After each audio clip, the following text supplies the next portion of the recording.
Boss की गुलामी करो, एक एवरेसी लाइफ जियो, थोड़ा बहुत पैसा कमाओ और फिर बुढ़ापे का इंतजार करो। आज की डेट में क्या कोई ऐसी घिसी पिटी लाइफ जीना चाहता है? आज भी सभी लोगों को जल्दी से जल्द अमीर बनना है, खूब सारा पैसा कमाना है और फाइनेंशियली फ्री होना है। और इस फ्रीडम के लिए लोग खूब मेहनत तो करते हैं, रिसर्च भी करते हैं, पर एग्जीक्यूशन में मात खा जाते हैं। आज की डेट में मोर देन 72% पॉपुलेशन के पास फाइनेंशियल फ्रीडम और पावर ऑफ कंपाउंडिंग जैसी चीजों की नॉलेज है, पर आज भी बहुत से लोग इसका सही फायदा नहीं उठा पा रहे हैं। ज्यादातर लोग आज भी इन्वेस्टमेंट और सेविंग जैसे टॉपिक्स को इग्नोर करते हैं और उससे डरते हैं। खर्चा ऐसे करने लगते हैं जैसे पैसों का अंबार लगा हो और लोन्स और ईएमआई के चंगुल में फंसकर पावर ऑफ कंपाउंडिंग के अगेंस्ट चले जाते हैं। देखो, अगर आपको जल्दी फाइनेंशियल फ्रीडम अचीव करनी है तो आप कंपाउंडिंग का एक ऐसा रूल सीखोगे जो आपकी बिगड़ी हुई फाइनेंस की गाड़ी को भी ट्रैक पर ले आएगा और मात्र 8 सालों के अंदर अंदर आपको काम से फ्रीडम दे देगा। यानी 8 साल काम और जिंदगी भर आराम। पर असल बात तो ये है कि मोस्टली लोग ये सब जानने के बाद भी इसे इग्नोर करते हैं। और ऐसा ही एक इंसान था सूरज। दरअसल रमन, अनुभव और सूरज कॉलेज के दिनों से एक साथ थे। तीनों का हॉस्टल भी सेम था, तीनों पढ़ाई में काफी जीनियस भी थे और दोस्ती ऐसी कि पूरा कॉलेज उन्हें 3 इडियट्स वाली जोड़ी कहता था। पर ये 3 इडियट्स कॉलेज खत्म होने के बाद लाइफ की रेस में अलग अलग हो गए। अब हुआ क्या कि सूरज एक मिडिल क्लास फैमिली से बिलोंग करता था। स्कॉलरशिप से उसे कॉलेज मिला था और अपने खर्चे भी वो मुश्किल से चला पाता था। पर जब उसकी जॉब लगी तो एक बड़ी एमएनसी कंपनी में अच्छी पोस्ट पर लगा और उसे पर मंथ 50,000 रुपए मिलने लगे। पर रमन और अनुभव दोनों को कैंपस से अच्छी प्लेसमेंट नहीं मिली, इसलिए रमन ने डिसीजन लिया कि वो अपना काम करेगा और साइड इनकम के लिए स्किल सीखकर फ्रीलांसिंग भी करेगा। वहीं दूसरी तरफ अनुभव ने भी अपना फोटोग्राफी का पैशन फॉलो किया। वे स्टार्टिंग के पहले 1 साल में रमन और अनुभव दोनों ही सूरज से कम अर्न कर रहे थे और जितना उन्हें मिल रहा था उनमें से पैसा बचाकर वो थोड़ा बहुत इन्वेस्ट भी करते थे ताकि वो मार्केट को समझ पाए और वेल्थ भी बना पाए। कहीं ना कहीं अनुभव और रमन ये जानते थे कि सिर्फ एक सोर्स ऑफ इनकम से तो काम नहीं होने वाला है और न ही जिंदगी भर हम नौकरी या कोई काम कर पाएंगे। इसलिए बजट बनाकर चलना और इन्वेस्टमेंट के रूप में एक ऐसा इनकम सोर्स बिल्ड करना होगा जो लाइफ टाइम के लिए हमेशा कैश इनफ्लो देता रहे। पर सूरज का ऐसा कोई ख्याल नहीं था। 50,000 पर मंथ की इनकम जिस इंसान को मिल जाए वो तो चाहेगा ना कि क्यों ना एक बार खुल के जिया जाए, और सूरज ने बिल्कुल वैसा ही किया। तो सूरज बचपन से ही 5 फैमिली मेंबर्स के साथ एक छोटे से घर में रहता था। उसके बाद कॉलेज में भी 3 लोगों के साथ एक कमरा शेयर करना पड़ता था। पर अब जब उसकी अच्छी नौकरी लग चुकी थी तो उसने डिसाइड किया कि क्यों ना अपना खुद का एक फ्लैट ले लिया जाए। सबसे पहले सूरज ने अपने ऑफिस के पास वाला अपार्टमेंट में 15,000 रुपए पर मंथ पर एक रेंट पर अपार्टमेंट ले लिया। 1 BHK अपार्टमेंट जिसमें सूरज अकेला खुल के रहता था। जहाँ एक तरफ रमन और अनुभव पैसा बचाकर इन्वेस्टमेंट के पक्ष में थे, वहीं सूरज का मानना था कि यार एक ही तो जिंदगी मिली है, खाओ पियो ऐश करो, बात की बात में देखी जाएगी। तो अब खर्चों का सिलसिला शुरू हो ही चुका था। तो सूरज ने डिसाइड किया कि अब 1 साल हो गया है, सैलरी में इंक्रीमेंट भी मिला है, तो क्यों ना अपनी गाड़ी ले ली जाए। सूरज ने 10 लाख की एक कॉम्पैक्ट SUV खरीद ली। अब आप यहाँ देख ही सकते हो कि 10 लाख की गाड़ी लेने पर मंथ 20,000 तक की EMI देना पड़ेगा। सूरज ने कहा 50,000 की इन हैंड सैलरी है, 20,000 EMI में चली जाएगी तो क्या दिक्कत है। यानी अब उसका 15,000 रेंट पर और 20,000 कार की EMI में मिलाकर 35,000 का मंथली खर्चा फिक्स हो चुका था। पर फिर भी उसके माथे पर एक टेंशन की लकीर तक नहीं थी, क्योंकि वो लाइफ को एंजॉय कर रहा था। पार्टी करना, गैजेट्स खरीदना,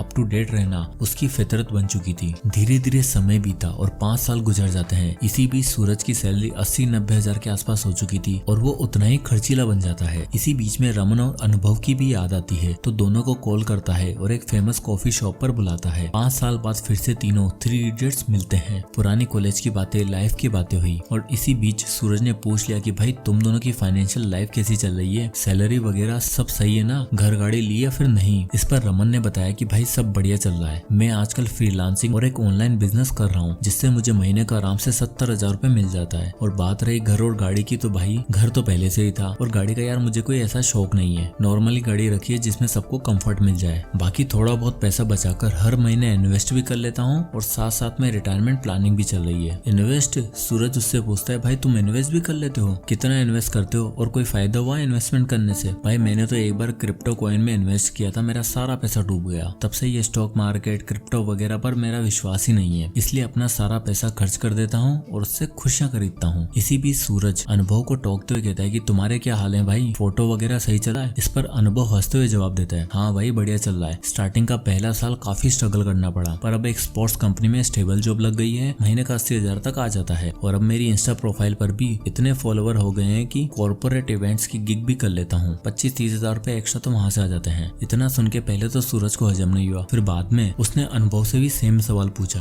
कि भाई पैसा रुपया तो कमा लिया, पर घर गाड़ी अच्छी लाइफस्टाइल है कि नहीं? इस पर अनुभव ने बताया कि भाई धीरे धीरे सब होगा, और तो और अगले 8-10 सालों में मैं रिटायरमेंट भी लेने वाला हूँ। इस पर सूरज ने पूछा भाई इतना पैसा कहाँ से आ रहा है, और रिटायरमेंट के बाद तो सैलरी भी नहीं मिलेगी, मजाक कर रहा है क्या? सूरज की इस बात पर अनुभव उसे बताता है कि भाई मैं स्टार्टिंग से ही इन्वेस्ट कर रहा हूँ और मैंने कंपाउंडिंग का 8-4-3 रूल सीखा है जो मुझे अर्ली रिटायरमेंट लेने में मदद करेगा। अभी सुनकर सूरज को थोड़ा शौक लगा। वो कहता है भाई तुम लोग कमा लो यार, तुम्हारी जब इनकम 25-30 हजार थी ना, तुम तब भी पैसा बचा लेते थे और अब भी बचा लेते हो। मेरी तो 50,000 रुपए की जब जॉब थी तब भी कुछ नहीं बचता था, और आज 90,000 हो गई है तब भी कुछ नहीं बचता। मेरे ख्याल से तो ये सेविंग वगैरह तुम तभी कर सकते हो जब तुम अपना सारे जरूरी खर्चे पर ब्रेक लगा दो और सिर्फ खाना खाओ और सेव करो। इस पर रमन ने उसे समझाया कि भाई ऐसा नहीं है, दरअसल मैं अपनी सेविंग के लिए शुरू से एक रूल फॉलो करता हूँ जो है द 80-20 रूल। रमन ने बताया कि वो 80-20 बजटिंग रूल की मदद से अपनी सैलरी का 80% जरूरी खर्चों के लिए रखता है और 20% सेव करके महीने का इंडेक्स फंड में इन्वेस्ट कर देता है। रमन ने बताया कि जब मुझे स्टार्टिंग में 25,000 का काम मिला था तब भी उसका 80% यानी कि 20,000 में मैंने खर्चा चलाया था और बचे 20% यानी 5,000 रुपए मैंने निफ्टी 50 इंडेक्स फंड में इन्वेस्ट कर दिए थे।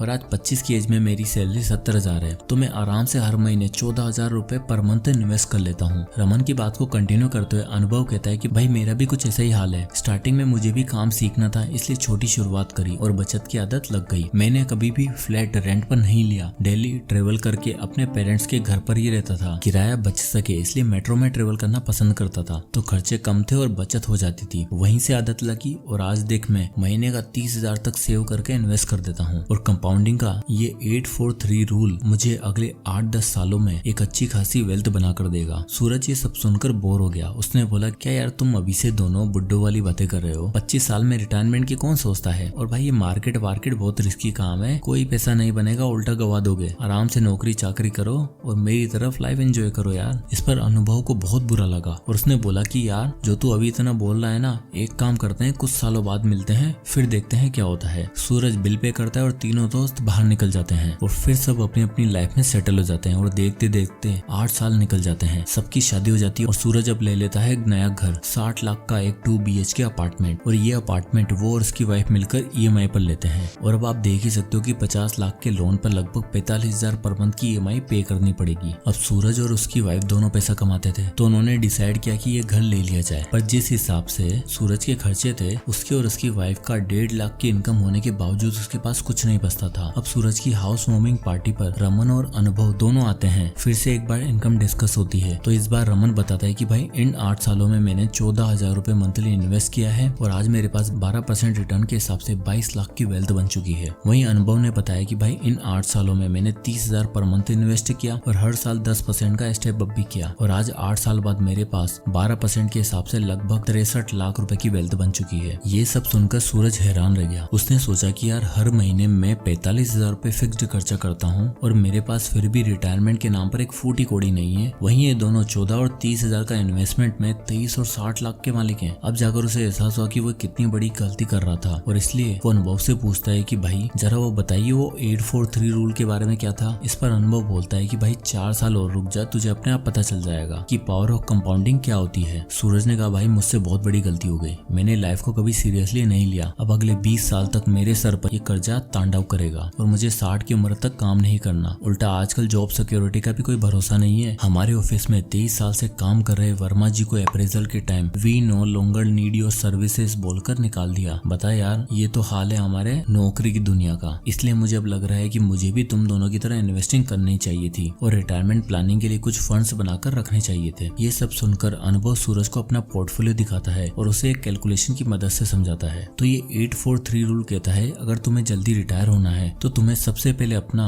एक ड्रीम अमाउंट डिसाइड करना होगा और हर महीने एक ऐसा अमाउंट इन्वेस्ट करना है जिस पर हर साल 10% का स्टेप अप और 12% एनुअल रिटर्न की मदद से तुम्हें अपना पहला 50 से 60 लाख बनाने में 8 साल लगेंगे। जैसा तुम यहाँ चार्ट में देख सकते हो कि अगर तुम 30,000 पर मंथ इन्वेस्ट करते हो जहाँ तुम्हें 12% का सालाना रिटर्न मिल रहा है तो केवल 8 साल में तुम्हारे पास 0.05 करोड़ यानी 50 लाख रुपए होंगे और अगले 4 सालों में तुम्हारी वेल्थ 1 करोड़ हो जाएगी और अगले 3 सालों में अब तुम्हारे पास 50 लाख और यानी टोटल 1.5 करोड़ हो जाएंगे और बाकी के 50 लाख तो अब 1-2 साल में तुम्हारे पोर्टफोलियो में ऐड होते चले जाएंगे और अगले 20 साल तक इन्वेस्ट करते हो तो तुम्हारी टोटल वेल्थ 3 करोड़ की होगी। अब इस पर सूरज ने सवाल किया कि भाई तेरा रिटायरमेंट अमाउंट कितना है। इस पर अनुभव ने कहा भाई 1 करोड़ है। तो सूरज ने पूछा कि अगर कैलकुलेशन के हिसाब से देखें तो तुम मात्र 10 सालों में में 1 करोड़ कमा लेगा, फिर ये 15 साल और 30,000 ही क्यों, थोड़ा कम इन्वेस्ट कर लेता। इस पर अनुभव ने समझाया कि भाई अगले 10 सालों बाद मेरे 1 करोड़ की वैल्यू 1 करोड़ नहीं रहेगी, क्योंकि उस पर इन्फ्लेशन भी लगेगी जो मेरे पैसों की वैल्यू को कम कर देगी। इसलिए अगर हमें लॉन्ग टर्म के लिए कोई भी कैलकुलेशन करनी है तो हमें इन्फ्लेशन को एडजस्ट करके चलना चाहिए, ताकि हम राइट टाइम पर राइट अमाउंट अचीव कर पाए। इसलिए अनुभव ने अपनी कैलकुलेशन में 6% इन्फ्लेशन को एडजस्ट किया और सूरज को दिखाया कि भाई देख, इन्फ्लेशन के हिसाब से मुझे पहला 50 लाख बनाने में 10 साल लगेंगे और 15 साल बाद जिस अमाउंट की वैल्यू 2.6 करोड़ तू देख रहा है वो इन्फ्लेशन के बाद होगी 1 करोड़ रुपए। इसलिए इन्वेस्टमेंट करने के साथ साथ इन्फ्लेशन का भी ध्यान रख के रिटायरमेंट प्लानिंग करनी होती है, जिसके लिए 843 rule of compounding best rule है। तो आपने देख ही लिया कि 40 की उम्र में सही प्लानिंग और 843 कंपाउंडिंग के रूल से आप आराम से एक ऐसा अमाउंट अचीव कर सकते हो जिससे आपको सेंस ऑफ फ्रीडम मिलेगी। फिर चाहे तो आप छोटे छोटे multiple businesses, real estate, property खरीद कर मल्टीपल इनकम सोर्स बना सकते हो। दुनिया के फेमस इन्वेस्टर वॉरेन बफेट खुद बहुत छोटी उम्र से कंपाउंडिंग का रूल फॉलो करते थे, जिससे वो आज तक इतने अमीर बन पाए हैं। इसलिए वो हमेशा कहते हैं ट्रेडिंग और गेट रिच क्विक जैसी स्कीम्स में ना फंसे, लॉन्ग टर्म इन्वेस्टमेंट और मार्केट ग्रोथ पर भरोसा रखें। अपना पैसा हो सके तो इंडेक्स फंड में इन्वेस्ट करें, ताकि आपको लाइफ में कभी भी अपनी अगली पीढ़ी से उम्मीदें लगाने की नौबत ना पड़े और आप खुद अपने लिए और अपने बच्चों के लिए सफिशिएंट वेल्थ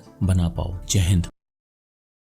बैठे बैठे 50,000 रुपए महीना कमाना सीखो। अगर ऐसा हो तो कितना सही हो ना। मान लो बिना किसी जॉब के, बिना किसी बिजनेस के आपको हर महीने एक फिक्स्ड अमाउंट मिले। आप कहीं पहाड़ों पे चिल कर रहे हो और सडनली आपको एक मैसेज आता है, your account has been credited with 50,000। तो सोचो आपको कैसा लगेगा। पर सवाल तो ये आता है, बिना जॉब और बिना बिजनेस के ये पॉसिबल भी है? तो इसका आंसर है SWP यानी सिस्टमेटिक विड्रॉल प्लान। ये एक ऐसे सोर्स का नाम है जो आपको ना सिर्फ हर महीने 50,000 की इनकम देगा, बल्कि आपको मात्र 7-8 सालों के अंदर अंदर रिटायर भी करवा देगा। अब आप लोगों ने SIP यानी सिस्टमेटिक इन्वेस्टमेंट प्लान के बारे में तो काफी सुना है, और अगर आप मेरे वीडियोस देखते होंगे तो आई एम श्योर आप में से